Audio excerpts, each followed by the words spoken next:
Welcome back. ఆడదానికి ఆడదే శత్రువు అనే స్థాయి నుంచి ఆడదానికి ఆడదే సపోర్టర్గా నిలిచే పరిస్థితి వచ్చిందని హోంమంత్రి వంగలపూడి అనిత అన్నారు. మహిళలకు ఉమెన్స్ డే శుభాకాంక్షలు తెలిపారు. మరిన్ని వివరాలు మా ప్రతినిధి సాహిత్య అందిస్తారు.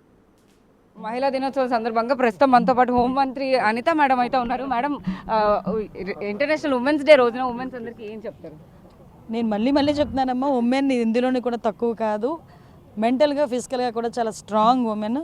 నేను ఒకటే కోరుకుంటున్నా, అంతర్జాతీయ మహిళా దినోత్సవం రోజున అనే కాదు, ప్రతిరోజు కూడా మహిళలది అయి ఉండాలి, మహిళలది పై చేయి ఉండాలి. నేను మనస్ఫూర్తిగా కోరుకుంటున్నాను. మహిళలందరూ ధైర్యంగా ఉండండి. ఏదైనా సిచ్యువేషన్ వస్తే, అంటే క్రిటికల్ సిచ్యువేషన్ వస్తే తట్టుకునే కెపాసిటీ మనకే ఉంటుంది. డెఫినెట్గా మీరు అందరూ ధైర్యంగా ఒక ముందుకు అడిగేస్తే కనుక అన్నింటిలోనే విజయం మనం సాధించాలి. ఆడదానికి ఆడదే శత్రువు అనే ఒక మాటకి మీరు ఏం చెప్తారు మేడం?